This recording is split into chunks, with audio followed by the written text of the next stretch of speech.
Hello and welcome to the BridgeTech Video Academy. In this video we're going to be looking at the return data path. This feature, which is standard on all BridgeTech probes, allows users to return entire streams or individual programs from a remote probe to a central location for testing. RDP also allows for recordings to be made locally on a probe. These recordings may be manual or triggered automatically as a result of one or more error conditions. The first thing to notice on the main status page is that there is an RDP bulb. In normal use with RDP off, this is grey and idle. Clicking on the RDP tab brings up the RDP section of the probe. As you can see, there are two source interfaces on this particular probe, ASI and Ethernet. If your probe has RF interfaces, then these will appear in this pull down as well. With Ethernet selected, I can access all of the joined multicasts on this probe. I'm going to select Canal Plus Emotion because it's got 4 audio channels. If I look at the service info window, you can see all of the components of this stream. This is useful because I may not want to send all of the components back. This cuts down the bandwidth of the return signal. I'm going to delete the audio components of this stream. It's as simple as deleting the PIDs and then clicking Modify. As you can see, I can record to a file or relay over IP. I'm going to select Record to a file for this particular section. You can see below I can set the record timeout and a record size. And then I can protect the recording, either never overwriting or choosing an interval before which any recording will not be overwritten. I can now select up to 3 alarm triggers.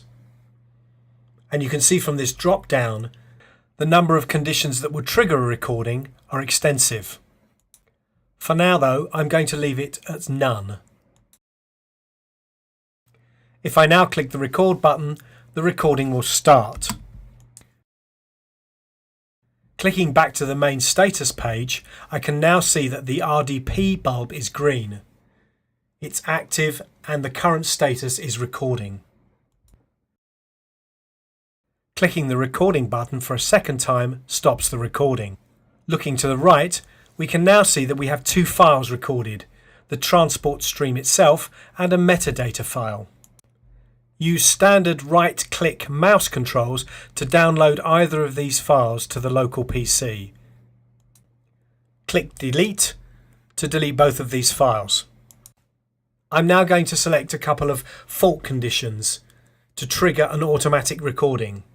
Once you've selected your fault conditions for the trigger, click the Alarm Mode Active button.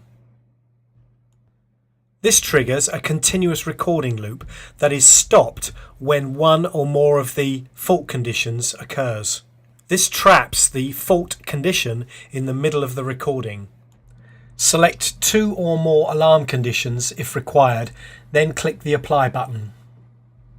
Follow this with the Alarm Mode button to set the triggers active. If we go back to the main status page of the probe, we can see how the RDP status has changed to Trigger Active.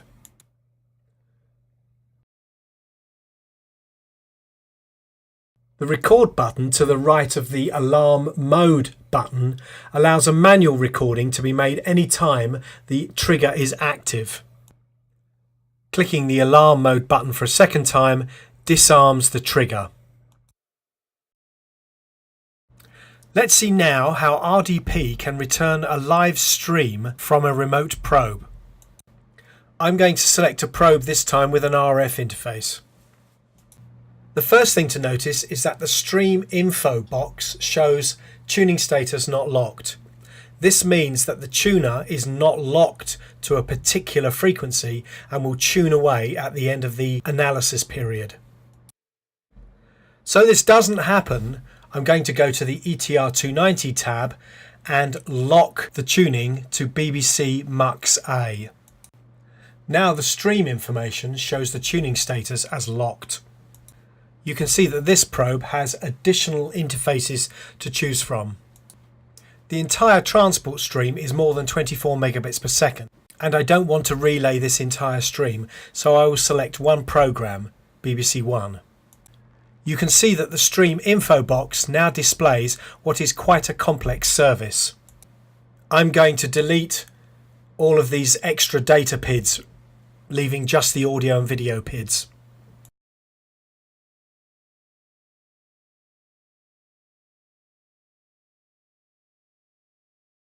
Remember to select Relay over IP. This shows a different dialog box, and now details of the destination address need to be added. It's a good idea to make sure the timeout box has a small value in it.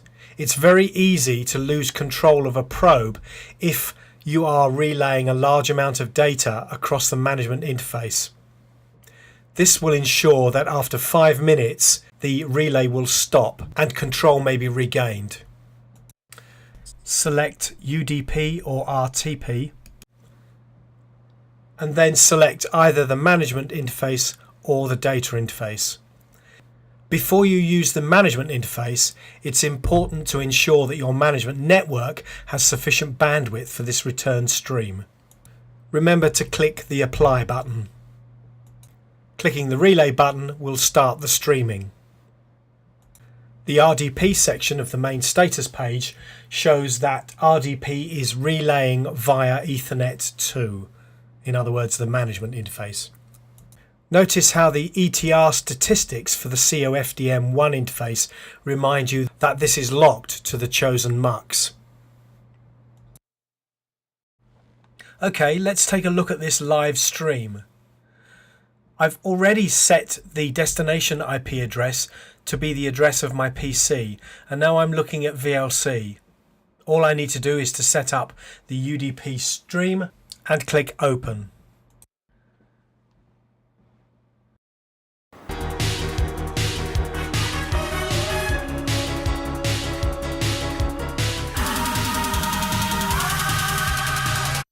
Name? Mr. Khan. K.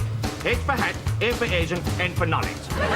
You don't have an appointment today. It's a bit of an urgent matter concerning the general region of the Dingley Danglies. I see. And is the appointment for yourself? Of course not!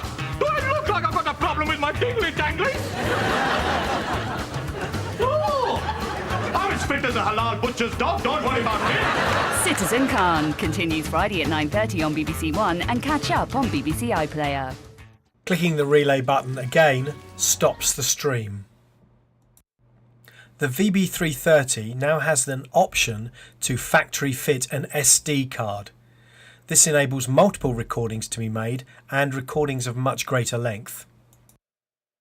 The recordings are made in exactly the same way as any other probe.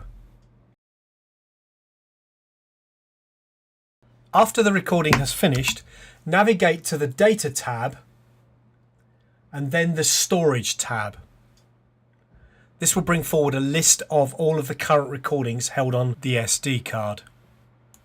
Recordings may be sorted by the grey column header, so the last recording might be at the top or the bottom of the list. Use standard right-click controls to download the files to the local PC. Files may be renamed to give them more meaningful names, and individual files can be deleted.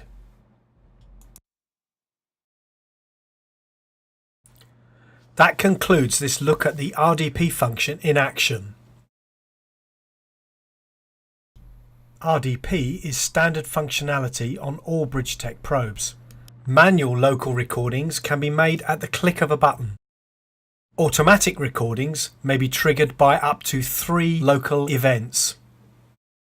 An entire transport stream or an individual service may be relayed live from a remote probe to any destination. The VB330 has a factory-fitted SD card option, which allows up to 32 gigabytes of recordings to be made.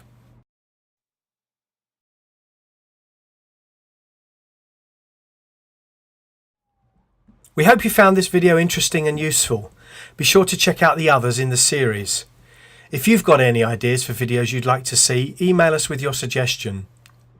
Bridge Technologies offers a full 2-day technical training course covering all aspects of probe and VBC operation, as well as a theoretical background. Training can take place in our purpose-built training centre at our Oslo HQ, or it can be delivered at your own premises.